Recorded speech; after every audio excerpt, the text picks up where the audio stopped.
हाय, good evening. Last lecture में हम लोग ने थ्योरम नंबर 4 खत्म किया था, जिसमें हम लोग को एक चीज पता चला था कि any Hermitian matrix can be expressed as b plus i c, where b is real symmetric and c is real skew symmetric matrix अपने को पता चला था।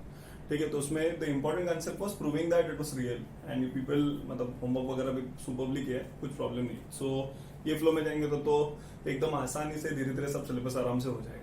Okay, so don't worry about it. But the biggest concern is कि chapters कौन कौन से वो लोग डालने वाले हैं वो अभी तक आइडिया नहीं है। So let's see, let's begin. Okay, so will be coming for the last theorem, fifth theorem. मैंने बताया था chapter is divided into two parts. The first part is about theorems and the second part is about rank. Okay, so without wasting all of the time, I'll be starting with the theorems and all. So let's begin. Okay, so the first thing that comes to my mind is कि अभी जैसे for example एक किसी student ने मेरे को doubt पूछा था लाइक कि सर इसमें लास्ट थ्योरम जैसे यूनिकनेस नहीं प्रूव करेंगे क्या? मैं बोला अरे ऑब्वियस। मैंने उसको एक बार रिप्लाई किया कि यूनिक है ही नहीं तो यूनिकनेस कैसे प्रूव करेंगे? ठीक है, तो कैसे प्रूव करने हैं, क्या प्रूव करना है? यूनिक है ही नहीं, यूनिक होगा तो यूनिकनेस प्रूव करेंगे ना। यूनिक है ही नहीं तो प्रूव करने का लॉजिक ही नहीं है। और उन लोग ने स्टेटमेंट में यूनिकनेस नहीं बोला है तो ऑब्वियस है वो लोग को भी पता है कि यूनिक नहीं है, मतलब हर एक जगह पे the value will differ. Okay, so understand the concepts first and then go for the decision. Okay, so property number next I be switching to theorem number 5। Theorem number 5, उसमें स्टेटमेंट क्या दिया वो स्टेटमेंट रीड कर लेता हूँ।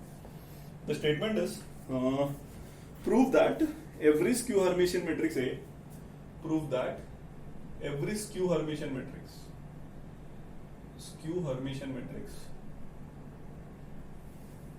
can be expressed as B plus IC, where B is real और C is also real, but इस बार picture change हो रहा है। स्क्यू रियल स्क्यू सिमेट्रिक है ये और C is रियल सिमेट्रिक। ठीक है, तो अब यहां से कंसेप्ट को थोड़ा भाव देते हैं एक्स्ट्रा कि ऐसा बोलते हैं कि prove that every skew Hermitian matrix a can be expressed as b plus i c, where b is real skew symmetric matrix and c is real symmetric matrix. So by understanding the concept I guess सबको पता तो हो ही गया रहेगा कि इसको start कैसे करते हैं। ठीक है, तो ऐसा लिखते हैं let a be a skew Hermitian matrix. Proof start करो। ठीक है, तो let a be a skew Hermitian matrix. अब सबको पता है स्क्यू हर्मिशियन का कंडीशन क्या है। तो स्क्यू हर्मिशियन मैट्रिक्स, तो स्क्यू हर्मिशियन में ए थीटा का वैल्यू होता है माइनस ए। तो देयरफॉर ऐसा लिख के a theta is equal to minus a. यहां से कंसेप्ट एकदम क्लियर रखने का। तो वी हैव, अब ए को जस्टिफाई करते हैं। A is equal to half of a plus a conjugate plus i times of 1/2i times of a minus a conjugate. ठीक है, सो अब हम लोग को क्या है कि यहां से पता चलता है where b is equal to half of a plus a conjugate और c is equal to 1/2i times of a minus a का कॉन्जुगेट। ठीक है, तो ये पता चल गया। अब हम लोग को एकदम सिंपल कंसेप्ट। अब सर ऑब्वियस है ये कॉन्जुगेट वाला फिर से कंसेप्ट क्यों लिया? बिकॉज ऑब्वियस है थीटा लाना है, तो थीटा लाने के लिए सिमेट्रिक का कंसेप्ट बोलता है ट्रांसपोज और कॉन्जुगेट का कंसेप्ट बोलता है थीटा। ट्रांसपोज और कॉन्जुगेट दोनों आएंगे तभी तो थीटा आएगा। That's the reason we have assumed it as a bar. बताना ये है कि अब मेरे को ये प्रूव करना है कि B is real and C is real. Last time this है exact same wordings. Let Z is equal to x plus IY be a element of B, be a element of A का कोई तो element है, Z equal to x plus I, therefore Z bar will be x minus I y be a element, यहाँ पे will be a element of A bar ऐसा लिख सकता हूँ।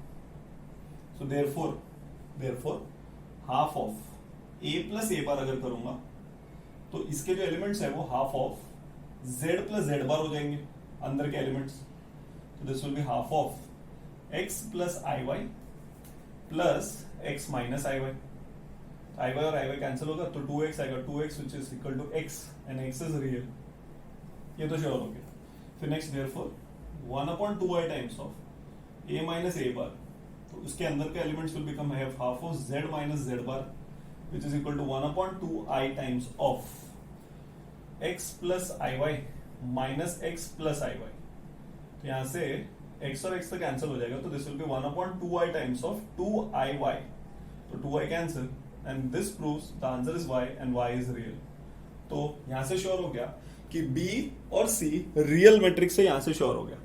ठीक है, तो अब coming to the main conceptual part, तो b एंड c आर, यहां पे ऐसे लिख सकता हूं, your b and c are real matrix.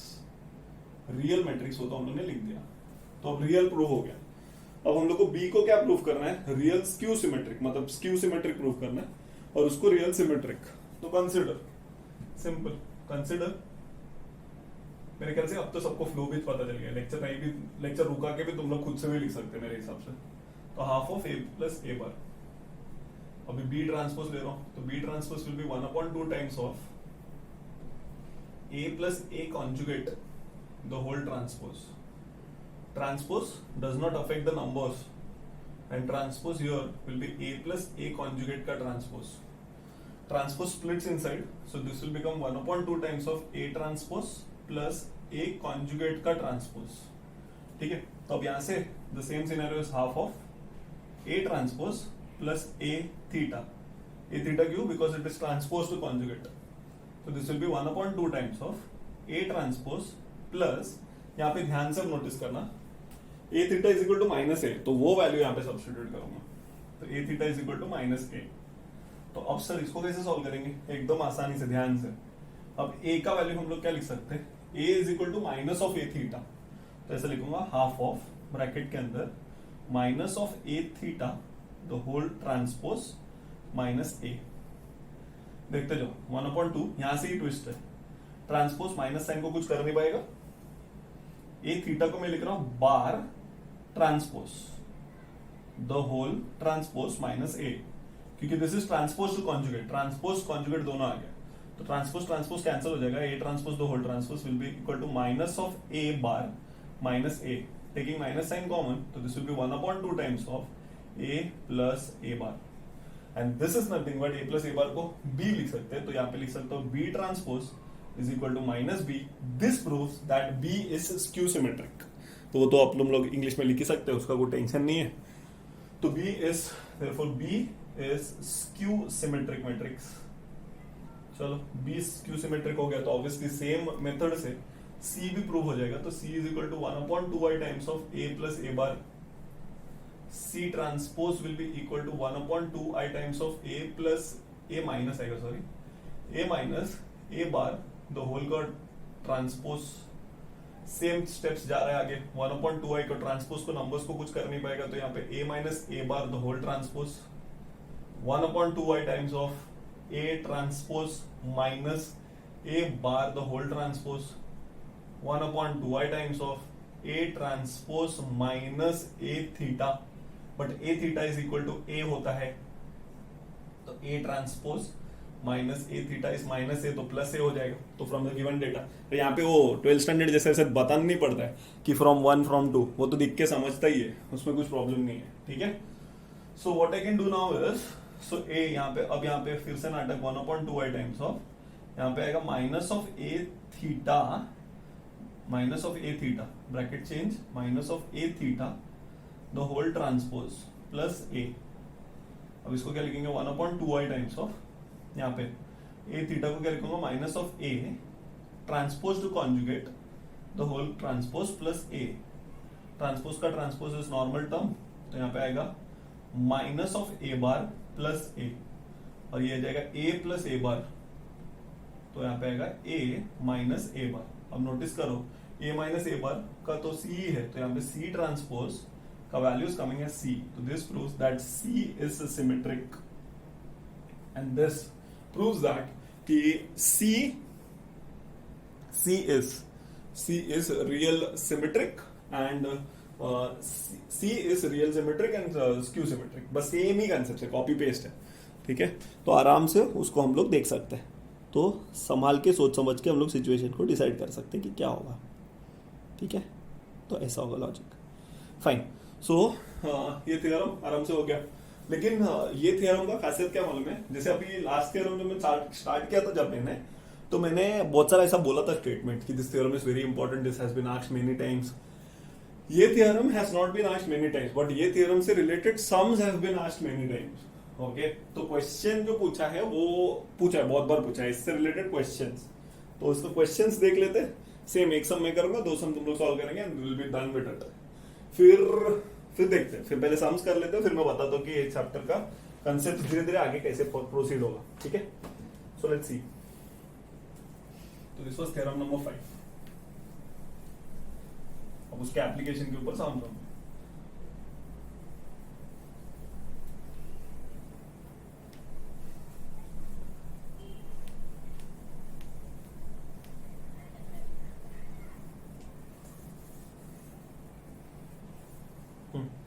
Next देखते हैं.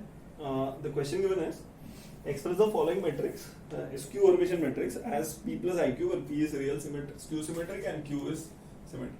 तो याद रखना, जब अगर Hermitian matrix can be expressed as B plus IQ where B is real symmetric and Q is skew symmetric. तो अगर Hermitian होगा तो B plus IC, B is symmetric और C is skew symmetric. अगर skew Hermitian होगा तो B will be skew symmetric and C will be symmetric. बस इतना याद रखने का. That's it. तो ऐसा बोला है, ए करके एक मैट्रिक्स दिया है, स्क्यू हर्मिशियन मैट्रिक्स 2i और यहाँ पे 2 प्लस आई, यहाँ पे 1 माइनस आई. टीचर्स बहुत कंफ्यूज करते हैं कॉलेज में. See to it that you don't get confuse. नाम खराब करके मैं बताऊंगा तुमको. Minus i and 3i, minus 1 minus i 3i and 0. ठीक है, सो वो लोग ने बोला है इसको कि लाइक इसको एक्सप्रेस करना है as the sum of b plus i c, where b पहला मैट्रिक्स कौन सा होना चाहिए, स्क्यू हर्मिशियन, स्क्यू सिमेट्रिक और दूसरा सिमेट्रिक. तो ये तो दिया है क्वेश्चन. नाउ ऐसा लिखेंगे ए बार मतलब कॉन्जुगेट ले लो, तो माइनस 2i, 2 माइनस आई, 1 प्लस आई, माइनस 2 माइनस आई, यहाँ पे प्लस आई, यहाँ पे माइनस 3i, यहाँ पे माइनस 1 प्लस आई, यहाँ पे माइनस 3i, यहाँ पे 0. ठीक है, तो अब द सिचुएशन विल बी, ध्यान से. ठीक है, तो अब द सिचुएशन विल बी, सबसे पहले यहाँ पे b is equal to half of a plus a bar करना पड़ता है. तो half of a plus a bar मतलब half of matrix a plus a bar करना है. ओके, तो मेरे हिसाब से इसको स्क्यू, अभी आंसर क्या आना चाहिए वो डिपेंड करता है. ये आना चाहिए स्क्यू सिमेट्रिक मैट्रिक्स. तो 2i minus 2i will become 0, i minus i plus i will become 0 and 0 plus 0 will be 0. चलो संकेत तो अच्छे मिलेंगे. 2 प्लस i, 2 माइनस i 4. ठीक है, फिर next 1 minus i, 1 plus i 2.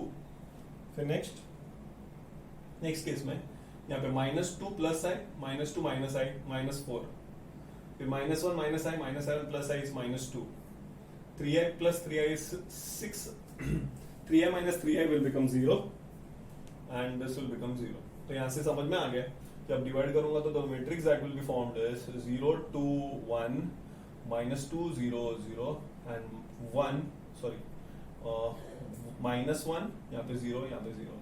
तो स्क्यू सिमेट्रिक मैट्रिक्स का condition, the diagonal elements should be, the diagonal elements should be क्या होता है, the diagonal elements should be क्या 0 बोलते हैं and the non diagonal element should be एक दूसरे का नेगेटिव. ठीक है, फिर नेक्स्ट लेट्स प्रोसीड. और दूसरा, और ये रियल भी है बिकॉज एक भी कॉन्जुगेट वाला मतलब एक भी कॉम्प्लेक्स नंबर नहीं है. तो ये सब क्रॉस चेकिंग है, क्रॉस चेकिंग में पता चल ही जाएगा. तो यहाँ पे लिख सकते हैं कि दिस इज स्क्यू सिमेट्रिक. ऊपर लिख देने का, पढ़ाई मारने का, रियल स्क्यू सिमेट्रिक. ये सब एग्जाम में समझ आएंगे तो फटाफट उड़ा डालने का एकदम. Real skew symmetric and C is equal to half of a minus a bar. तो मेरे हिसाब से 1/2 will be as it is. यहाँ पे आ जाएगा 4i, यहाँ पे माइनस i माइनस 2i आ जाएगा, 0 प्लस 0 0 आएगा. ठीक है, तो मेरे को अभी से हिंट मिलने लग गया कि यहाँ पे C का वैल्यू 1/2 आएगा, यहाँ पे भी 2i आएगा. ठीक है, फिर नेक्स्ट अब यहाँ से प्रोसीड करने के लिए the elements will be 2 plus i. अब i वाला टर्म्स ऐड होगा तो यहाँ पे 2i आ जाएगा. फिर next minus i minus 2i आ जाएगा. इधर रियल पार्ट कैंसिल हो जाएगा, इधर real part cancel, imaginary part आएगा तो 2i आ जाएगा इधर. ठीक है, फिर इधर 3i plus 3i will be 6i आ जाएगा इधर. फिर नेक्स्ट, फिर यहाँ पे यहाँ पे अभी सिंपल लॉजिक है, 3i माइनस 3i मतलब 6i यहाँ पे भी आ जाएगा और ये -2i छाप देने का सेम। फिर उसके बाद जब डिवाइड करूंगा तो दिस विल बिकम, पहले तो सब में से i निकल जाएगा, ठीक है। तो यहाँ पे 2 आएगा, यहाँ पे 1 आएगा, यहाँ पे -1 आएगा, यहाँ पे 2 आएगा, यहाँ पे -1 आएगा, यहाँ पे 3 आएगा, यहाँ पे -1 आएगा, यहाँ पे 3 आएगा, यहाँ पे 0 आएगा, ठीक है। देख के पता चल रहा है the diagonal elements are something and the non diagonal elements is एक दूसरे का सेम। तो यहाँ पे ऐसा बोल सकते हैं कि रियल सिमेट्रिक मैट्रिक्स आया है, ठीक है। तो देयरफॉर लास्ट में ऐसा लिखेंगे A is equal to B plus IC, where B is equal to matrix जो B में आया था और IC में जो मैट्रिक्स आया था वो। तो यहाँ पे आएगा 0 0 0 2 1 0 -2 -1 0 और यहाँ पे 2 1 -1 2 -1 3 एंड -1 3 0। तो जब सम्स करते हैं ना तो कंफर्मेशन मिलता है कि जो अपना कंसेप्ट था वो राइट है कि नहीं। तो द कंसेप्ट इज दैट कि कोई भी मैट्रिक्स अगर A है, अगर A स्क्यू हर्मिशियन है कि नहीं है, because the diagonal elements are imaginary या तो 0 and the non diagonal elements are एक दूसरे का मतलब कॉन्जुगेट का उल्टा, ठीक है। तो नॉन डायगोनल मतलब कंडीशन क्या है, A theta is equal to minus है ना, तो A थीटा करने के लिए ट्रांसपोज टू कॉन्जुगेट करते हैं, बाद में देखते हैं। तो ये दोनों एलिमेंट्स, इसमें रियल पार्ट अलग होता है, हर्मिशन में इमेजिनरी पार्ट अलग होता है, तो वो तो समझ गया। तो अगर स्क्यू हर्मिशन को एक्सप्रेस करना है तो B प्लस IC में कर सकते हैं, लेकिन B should be real and C should be real. Hermitian matrix को एक्सप्रेस करना है तो दोनों रियल होने चाहिए। तो लेकिन अगर हर्मिशन या स्क्यू हर्मिशन दोनों में से, हर्मिशन के लिए B प्लस IC में B is symmetric, C is skew symmetric, and skew Hermitian के B और C के वैल्यू में पहला C सिमेट्रिक होना चाहिए और दूसरा वो, या तो फिर ऐसे याद, मैंने तो ऐसे याद रखा था, A is equal to B plus IC। Question पूछा, ये सिमेट्रिक है, अगर ये हर्मिशन है तो ये भी सिमेट्रिक स्क्यू सिमेट्रिक, लेकिन ये स्क्यू हर्मिशन है तो ये स्क्यू से स्टार्ट होगा। यहाँ पे स्क्यू तो यहाँ पे स्क्यू, यहाँ पे स्क्यू नहीं तो यहाँ पे भी स्क्यू। तो A अगर स्क्यू हर्मिशन है तो B will be skew symmetric, C will be symmetric, और यहाँ पे अगर ये हर्मिशन है तो this will B symmetric and this will B skew symmetric. एकदम सिंपल कंसेप्ट याद रखने का। ये सब किधर पूछते हैं, MCQ एग्जाम में, या तो फिर वो जब तुम लोग का कॉलेज एग्जाम्स होएगा ना तो 20 मार्क्स का अपना जर्नल होता है, जर्नल जिसमें असाइनमेंट्स लिखते हैं। तो जब असाइनमेंट लिखेंगे ना तो टीचर ना जब सबमिशन करने जाते हैं तो 1-2 क्वेश्चन पूछती है, तो वो स्मार्टनेस प्रेडिक्ट करती है, तो ये सभी क्वेश्चन पूछ सकते हैं। तो तुम लोग को मेरे हिसाब से इससे ज्यादा थॉरली कोई चीज आएगा ही नहीं। चलो 2 सम दे दे तो ट्राई करने के लिए। The matrix elements given are, तो I 1 माइनस I और 2 प्लस 3I। मतलब सर आपके बोलने का मतलब अगर क्वेश्चन नहीं भी दिया रहेगा तो भी प्रेडिक्ट कर सकते हो, ऑब्वियसली मैट्रिक्स देख के प्रेडिक्ट कर सकते हैं कि आंसर B और C का वैल्यू क्या आने वाला है, ठीक है। तो ये थोड़ा कॉन्फिडेंस रखने का और एकदम बोलते हैं ना पटेली में रहने का, एकदम बिंदास, ठीक है। ऐसा लगना चाहिए कि सामने कि हाँ भाई पढ़ के आए। -3i, यहाँ पे -I, यहाँ पे -3i और यहाँ पे -2 प्लस 3i, ठीक है। फिर नेक्स्ट क्वेश्चन नंबर 1 है ये। क्वेश्चन नंबर 2 में A मैट्रिक्स दिया है I 2i -1 प्लस 3i। फिर नेक्स्ट 2i यहाँ पे 2 माइनस, यहाँ पे 1 प्लस 3i -2 माइनस I और यहाँ पे 3i। तो हर्मिशन है कि स्क्यू हर्मिशन है, हर्मिशन के लिए तो ऑब्वियसली डायगोनल एलिमेंट्स रियल या तो फिर 0 होने चाहिए, और इसके लिए स्क्यू हर्मिशन के लिए इमेजिनरी होने चाहिए, इमेजिनरी है। और ये देखो रियल पार्ट डिफर होता है, इमेजिनरी नहीं, हर्मिशन में इमेजिनरी डिफर होता है, ठीक है। तो सोच समझ के दोनों सम सॉल्व करके रख सकते हैं, ठीक है। फिर नेक्स्ट, अब since the previous theorem was very easy so we could easily cope up, मतलब प्रीवियस थ्योरम तुमने लिखा तो ऑब्वियसली ये थ्योरम 3 बार लिखने की जरूरत नहीं, 2 बार भी लिखा तो भी काफी है। 2 बार थ्योरम और 2 सम्स, तो 2 याद रखना, ठीक है। तो अब the next concept in rank of matrix, मतलब मैंने बताया था कि chapter has been classified into 2 types, तो 2 parts, okay.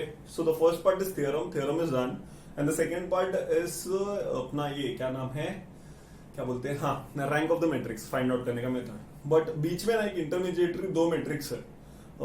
Name of the matrix is orthogonal matrix and unitary matrix. ये 2 एक्स्ट्रा मैट्रिक्स है जिसके बारे में पढ़ना पड़ेगा, और दोनों के ऊपर, दोनों में से हर साल एक सम तो दोनों में से एक के बीच में आते ही है, ठीक है। So will be doing orthogonal का concept now, and in the next lecture I will be starting with unitary, और फिर वो दोनों हो जाएगा, उसके बाद तो आराम से फिर हम लोग आगे बढ़ा सकते हैं, ठीक है। So the name of the topic is orthogonal matrix. तो theorem part of the chapter is done. तो अगर देखेंगे तो चैप्टर एग्जैक्ट आधा खत्म हो चुका है. ठीक है, लेट्स होप कि जितना जल्दी हो सके सब फटाफट चालू हो जाए, तो सो दैट वी कैन बिंदास डू एनीथिंग. तो बीच में वो लोग ने कंसेप्ट में ना एक कंसेप्ट डाला है, वो क्या नाम है अपना, और ये रे इनवर्स का कंसेप्ट. अब इनवर्स के बारे में मैं कुछ बताने वाला नहीं है. Inverse equal to 1 determinant of A into adjoint of A. Adjoint में क्या करते, माइनर कोफैक्टर निकाल के सॉल्व करते, ये सब मैं नहीं बताने वाला. ठीक है, वो सब तुम लोग को याद है, मैट्रिसेस चैप्टर था. The next concept is orthogonal matrix. अब ऑर्थोगोनल मैट्रिक्स में क्या क्या है, ऑर्थोगोनल का कंडीशंस बता देता हूँ, और मेरा डिपार्टमेंट इज कि इसमें एक्स्ट्रा क्या क्या कंसेप्ट्स जो है बताया जा सकता है वो मैं बताता हूँ. ठीक है, स्टार्ट करते हैं. Orthogonal matrix. ऑर्थोगोनल मैट्रिक्स में स्क्वायर मैट्रिक्स और रियल स्क्वायर मैट्रिक्स, मतलब रियल मैट्रिक्स पे अप्लाई होता है मेनली.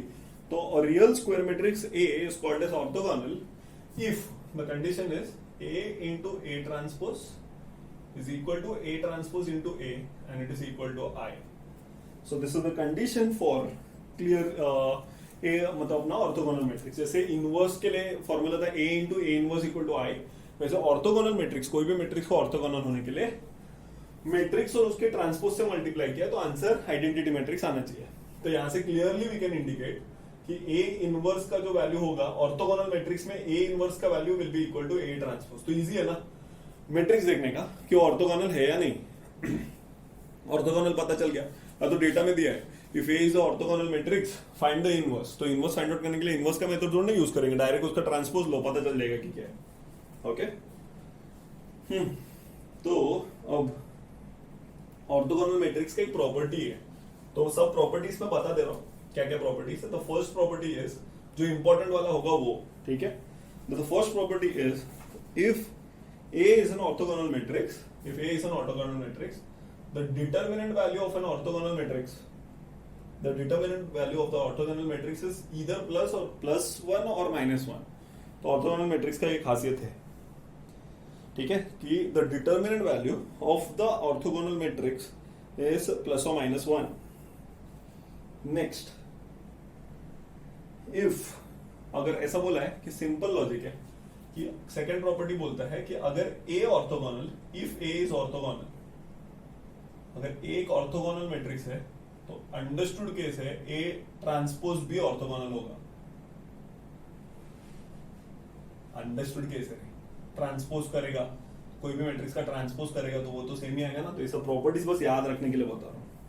ठीक है. अब सिमिलरली यही दिया है, थर्ड प्रॉपर्टी बोला है if A is orthogonal A inverse will also be orthogonal.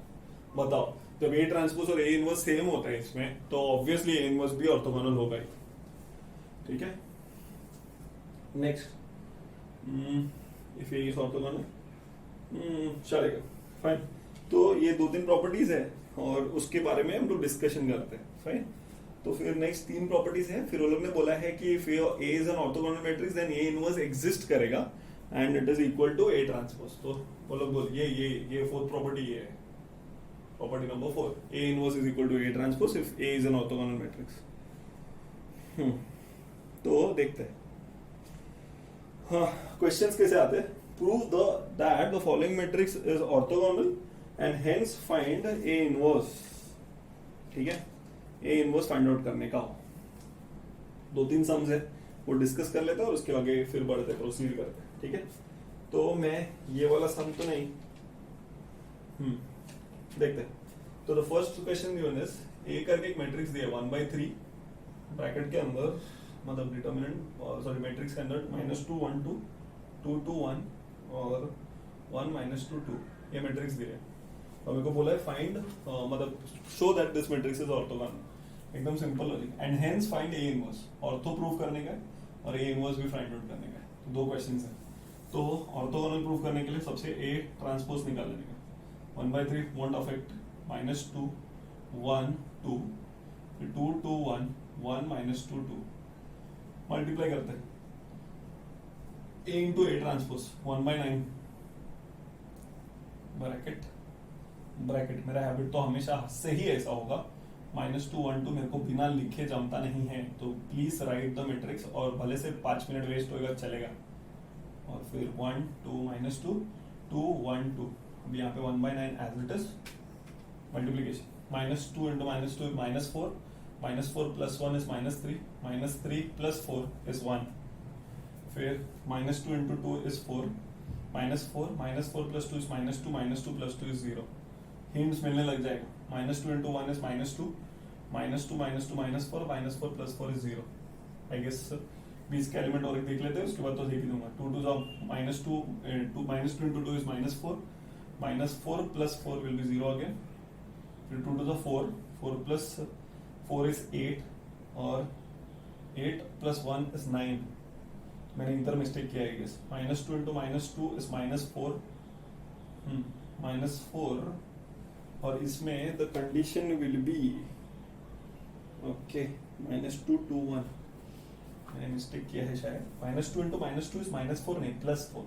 4 plus 1 is 5, 5 plus 4 is 9, देखा ऑटोमेटिकली समझ जाता है। फिर 2 1 2, -2 is 0, -4 और 0 हो जाएगा, आई गेस इसका मतलब 0 0 9 ही आने वाला है। अंडरस्टूड केस है, the matrix will be 1 0 0 0 1 0 0 0 1, so obviously this has to be orthogonal because A into A transpose is getting me the value as I, तो since it is satisfying तो orthogonal है, और उसका A इनवर्स का value तो यही है, because A inverse और A ट्रांसपोज ऑर्थोगोनल मैट्रिक्स में सेम होता है, ठीक है। फिर नेक्स्ट, अब एक सम तुम लोग के लिए दे रहा हूँ और एक थोड़ा गंदा वाला मैं सॉल्व करता हूँ, ठीक है। Let's see, the question given is like this, A is equal to, the question given is 1/3 2/3 A, फिर नेक्स्ट 2/3 1/3 और B, फिर नेक्स्ट इज 2/3 -2/3 और C is orthogonal बोले। If this matrix is orthogonal, find the values of A, B and C is equal to question mark, ठीक है। तो अब तुम लोगों को पता है क्या करना है, अगर ऑर्थोगोनल है कोई भी चीज तो मेरे हिसाब से इसका ट्रांसपोज निकाल देते हैं। इसका ट्रांसपोज निकालेंगे, मैं आई गेस मेरा सॉल्व करना तो भी प्रेफरेबल, देखते चलेगा, एक करके देख लेता हूँ। फिर इसका मैं काम करता हूँ, इसका जो मैट्रिक्स है ना इसको हटा देता हूँ क्वेश्चन, और इसका ट्रांसपोज साइड में लिख देता हूँ। तो यहाँ पे आएगा 1/3 फिर 2/3, 1 में A, 1 में 2/3 1/3 B, और यहाँ पे 2/3 -2/3 और C मल्टीप्लाई करके देखते हैं, और इसका वैल्यू तो I आने वाला है। तो अभी इसको मैं मल्टीप्लाई करूंगा, तो first condition is 1/3 into 1/3 is 1/9, 2/3 into 2/3 is 4/9, और A into A will be A square, और याद होगा तो फर्स्ट रो फर्स्ट कॉलम का first element will be 1, 5/9 goes on that side, so A square will be equal to 1 minus 5/9 which is equal to 4/9, so the value of A will be equal to plus or minus 2/3, so A का value तो मैंने निकाल दिया। Similar logic से तुम लोग B निकाल सकते हैं।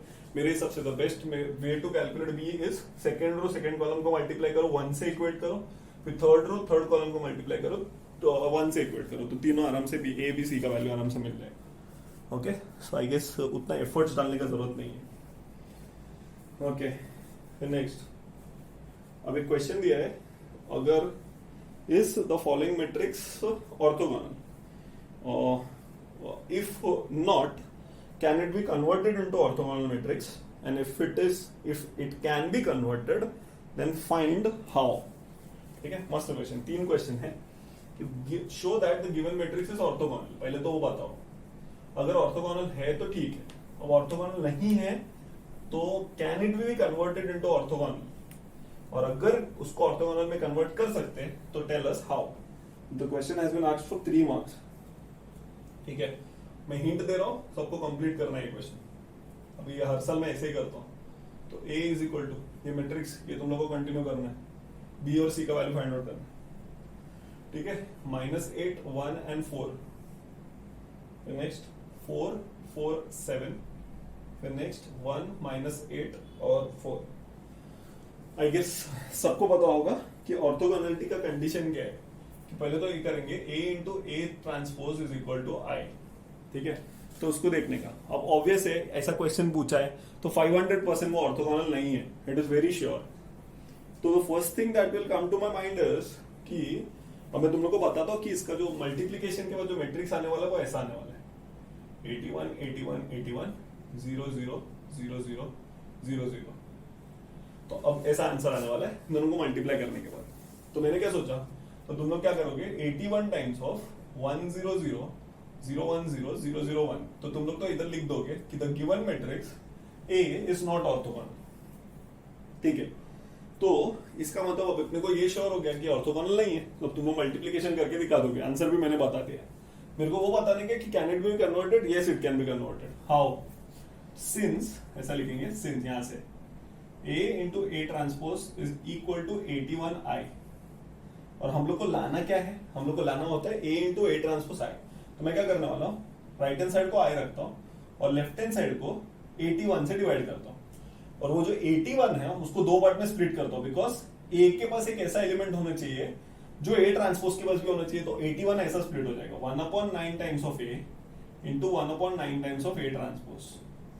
तो आई गेस अगर कोई भी मैट्रिक्स का 1/9 टाइम्स ऑफ ए का ट्रांसपोज करूंगा तो 1/9 टाइम्स ऑफ ए ट्रांसपोज ही आने वाला है, ऑब्वियस है। तो 81 को दो पार्ट में स्प्लिट कर दिया। इसका मतलब फॉर कन्वर्टिंग, ऐसा लिखेंगे for converting A as orthogonal, orthogonal करने के लिए the matrix A should be, matrix A should be 1/9 times of 8 1 4 4 4 7 and 1 -8 4। I guess सबको समझ गया रहेगा कि क्या करना है, कि मतलब इसका मतलब मैट्रिक्स में एक छोटा सा चेंज करेंगे अपना आंसर। अभी तुम लोग ही देखो, अगर इधर 1/9 होता तो A ट्रांसपोज में भी 1/9 आ जाता। तो 1/9 1/9 1/81 तो नीचे होता, तो 81 81 कैंसिल होकर डायरेक्टली आएगा। इसका मतलब मैट्रिक्स को ऑर्थोगोनल बनाने के लिए A को 1/9 टाइम से डिवाइड करना पड़ेगा। ये सब देख के मेरे को कंटिन्यूटी का याद आ गया। कंटिन्यूटी में हम लोग रीडिफाइन करते हैं ना फंक्शन को, तो वैसे डिफाइन कर सकते हैं। ठीक है, so this is the scenario. तो ये तो आधा मैंने कर दिया। तुम लोग को सेम सम, मतलब सेम क्वेश्चन एक दूसरे मैट्रिक्स के लिए ट्राई करना है। द मैट्रिक्स गिवन इज 2 2 1 -2 1 2 और 1 -2 2। फाइंड करना है कि ये ऑर्थोगोनल है कि नहीं, और अगर ऑर्थोगोनल है तो can it be converted into, अगर ऑर्थोगोनल है तो ठीक है, नहीं है तो can it be converted, if yes how, ये लिखना है। So will stop for here and we will be continuing next time. Bye bye.